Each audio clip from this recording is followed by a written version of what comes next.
Hello friends, कैसे हैं आप सभी।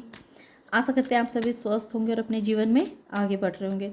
तो मैं आ गई हूँ आपके लिए एक टॉपिक पे रीडिंग लेकर के, जिसमें आज मैं ये देखूँगी कि आपकी सास आपके लिए क्या सोच रही है। अभी जब जो भी ये वीडियो देखेंगे तो उनकी सास उनके बारे में क्या सोच रही है। Thank you so much. जय माँ काली, जय माँ काली, जय माँ काली। आपकी सास आपको लेकर के क्या सोच रही है। Thank you divine, thank you मेरे आसपास के देवी देवताओं।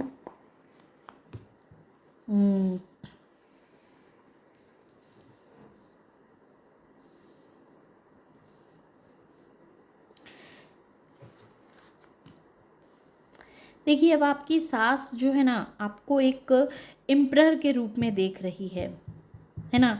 अब आपकी सास को जैसे ये समझ में आ रहा है कि अब आपको कंट्रोल नहीं कर सकती हैं वो, अब आप पे अपना हुकूमत ये कायम नहीं कर सकती हैं, क्योंकि अब आप अपने बातों पे अडिग रहने वाले इंसान हैं।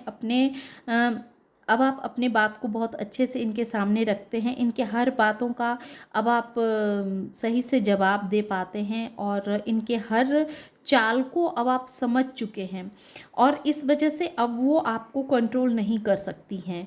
इस तरह की सोच आपकी सास को आपको लेकर के है, क्योंकि उन्हें अब पता चल चुका है कि अब आपने जैसे उनके हर राज को जान लिया है, हर भेद को आप बहुत अच्छे से समझ चुके हैं। अब उनके झांसे में आप आने वाले नहीं हैं, बल्कि अब आप उनके हर चाल को उन्हीं उन्हीं के दिमाग से उन्हें जवाब देना सीख गए हैं। और इस वजह से आपकी सास को अब ये समझ में आ रहा है कि अब वो पुराने तरीके से आपको कंट्रोल में नहीं कर सकती हैं, और अब वो एक नया तरीका अपनाना चाहती हैं कि जिससे वो आपको अपने कंट्रोल में रख सके। वो चाहती हैं कि अब आपको किसी अलग तरीके से, अलग ढंग से आपको अपने कंट्रोल में रखा जाए, और वो एक ऐसा प्लान बना रही है, बहुत ही अस्थाई प्लान बना रही है, जिससे कि आप सदैव उनके कंट्रोल में रहें, उनके हिसाब से आप कार्य करें, है ना। नाइट ऑफ पेंटिकल्स, वो वो बहुत ही गहरी गहरी प्लान बना रही है सास आपको लेकर के। बहुत गहरा प्लान है उनके दिमाग में। ये प्लान क्या है, ये प्लान क्या है, ये प्लान क्या है। वो पैसों को लेकर के कुछ सोच रही हैं, जो अपने पैसों को वो कहाँ इन्वेस्ट करें, ताकि वो आपको एक भी पैसे नहीं देना चाहती हैं। इस तरह के प्लान भी आपके सास के दिमाग में आपको लेकर के चल रहे हैं। वो अपने सारे पैसे को कहीं ऐसी जगह पे फंसाना चाहती हैं जहाँ आप ना पहुँच सकें, आप उनके पैसे ना ले सकें।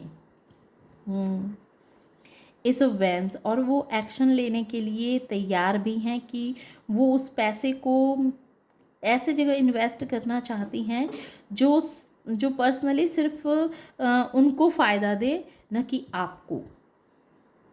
इस तरह की सोच है उनके माइंड में।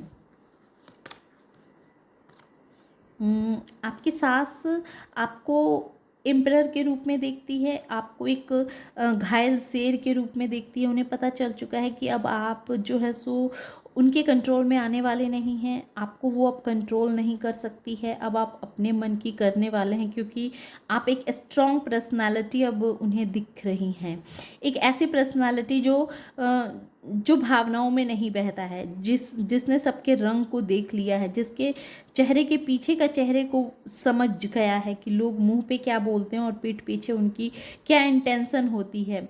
ये चीज़ को जो इंसान समझ गया हो, तो वो अब ये सोच रही है कि अब आपको कंट्रोल नहीं किया जा सकता है, क्योंकि आपको एक शेर या शेरनी के रूप में आपकी सास देख रही है। और इस वजह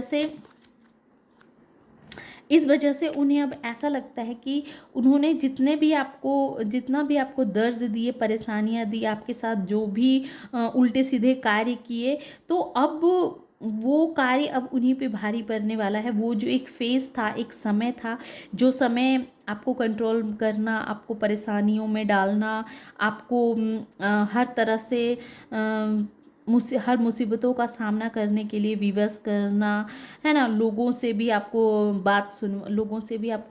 काफ़ी लोगों की बातें भी आपको सुननी पड़ती होगी, लोगों के निंदा के पात्र भी आप बने होंगे, लोगों का गॉसिप के शिकार भी आप हुए होंगे। तो अब उन्हें ऐसा लगता है कि अब वो आपके साथ इस तरह के व्यवहार नहीं कर सकती है। अब जो है सो उनको अपने रवैये में बदलाव लाने ही पड़ेंगे, क्योंकि जब वो ये सब कुछ नहीं कर पा रही है आपके साथ, अब पुराना तरीका वो नहीं अपना पा रही है, तो वो खुद को बहुत हारा हुआ सा, लाचार सा, बेबस सा महसूस कर रही हैं।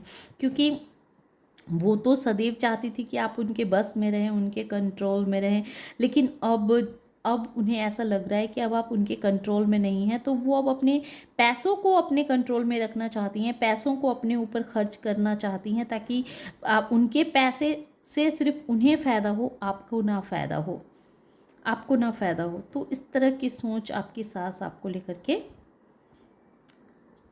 रख रही है। Thank you.